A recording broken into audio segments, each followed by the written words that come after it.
the AM report. So just where you are sitting now, maybe you must make sure that you are well on your seat, because 123 years, that's how long it will take to reach gender parity. That's according to the World Economic Forum's latest Global Gender Gap report. If this is on a global scale across industries, what is the hope for women's sport in terms of professionalizing when compared to men's sport?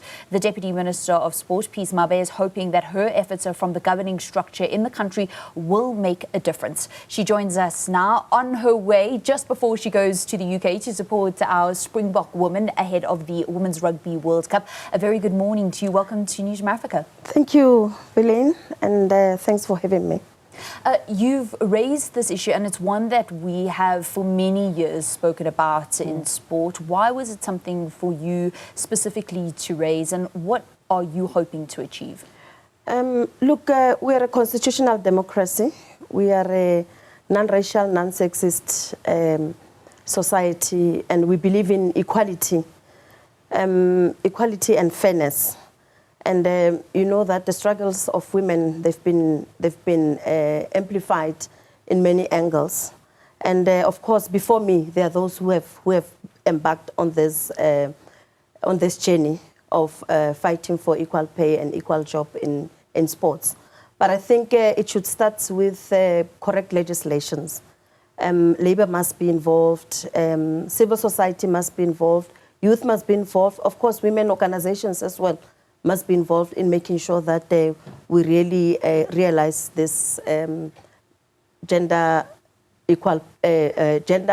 payment parities in the sports.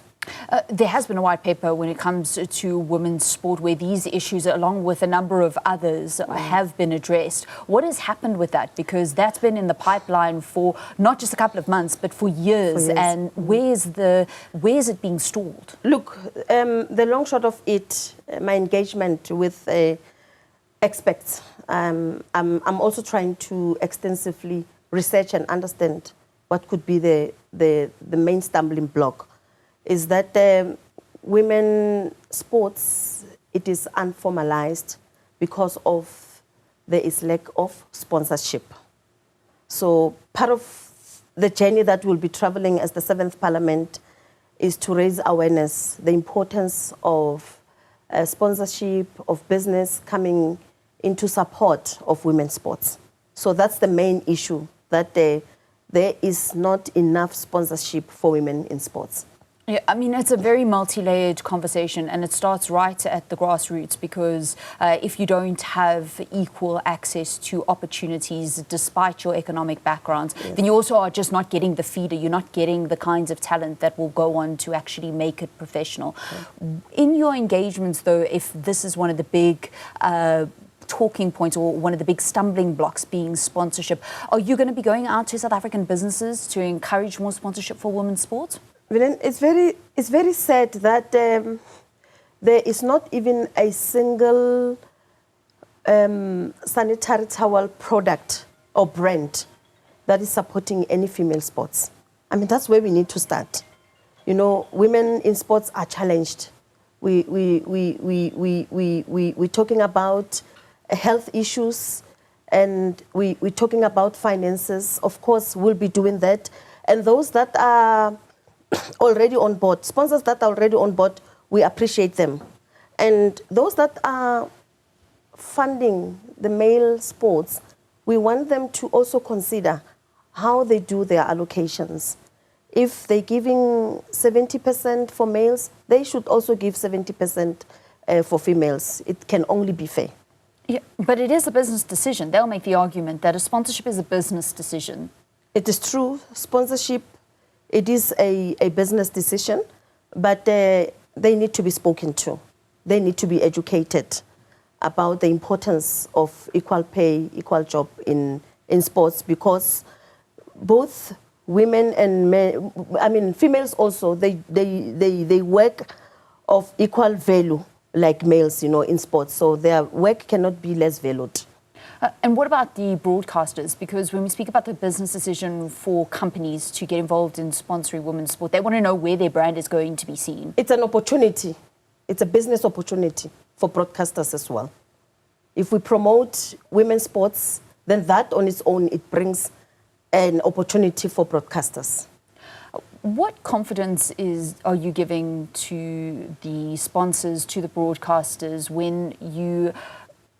The very nature of sport, the very structure of sport is that you actually have a governing body. And those governing structures among our biggest sports, SA Rugby, SA Cricket and SAFA, need to be in a healthy state, and they're the ones that then will distribute funds and ensure that broadcasting rights are negotiated. So how do we then ensure that you're giving the sponsors confidence that when they do hand over the money to those organizations, that it will in fact go where it needs to go? It is true that sponsors, if they don't have confidence that their monies will be spent correctly, there's no way that they will gain confidence. And as things stands, we do have regular meetings with federations and, of course, with sponsors as well. I would not want to mention, but we've given them assurance that we will monitor and really make sure that there is value for money. And we were able to secure quite a number of sponsors that wanted to pull out, of course, especially in the women's sports. But after engaging with them, then they've agreed that they will continue and sustain the sponsorship. There were reports that you had set up meetings with the big three and that SAFA didn't even respond to the request. They later said that they received late notification about the in-person meeting, and the President, Danny Jordan, was away supporting Bafana Bafana at Chan. Have you rescheduled a meeting with them? Yes, we have rescheduled the meeting with them. And I must also be brutally honest on this issue that we expect SAFA to take the lead. We expect SAFA to lead, and we want to really put a lot of pressure on SAFA because women football is the oldest women sports in the country.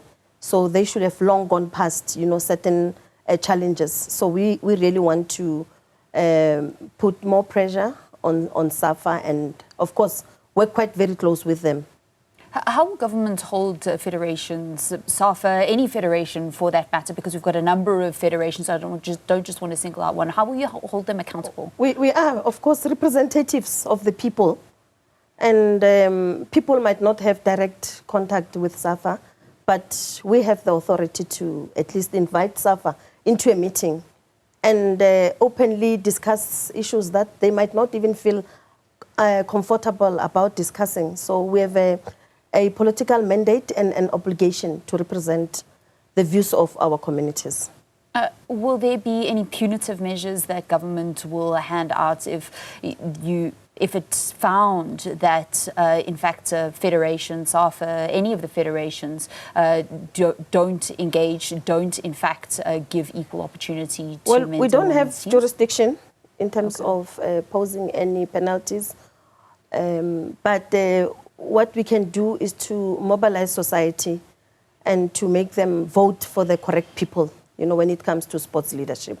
That power we do have. And is that something that you have been doing? Of course. Yes. Specifically in football? Specifically in football, yes.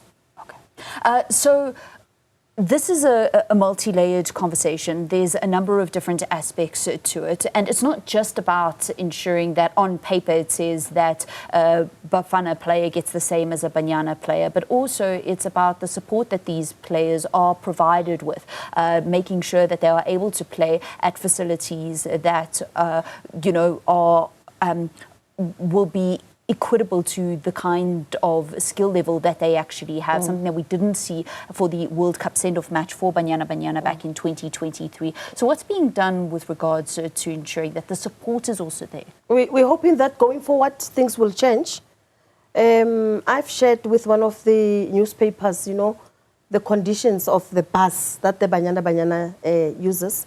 I don't have my cell phone with me, but I would be happy to share that with you as well. Support is very important. I'm also informed that Banyana, in many instances, they will just meet, that they play for different teams. then they will just meet, on the eve of a very important game, and they will just leave without them having been given an opportunity to bond and to practice. And sometimes even when they are given those camps, they are not of good standard. They are not flying, they are not chartered when they fly. They are expected to fly normal, just like us, I mean, imagine if you were to travel for 18 hours, there are layovers of 9 hours, 6 hours. So when you get to your final destination, of course, you are tired. So those are the things that we would want to elevate and that SAFA must with immediate effect look into. Do you feel like a little bit of a lone voice in this call? Not really. I'm not. You are here, you are with me, you are interviewing me because I know that you also support.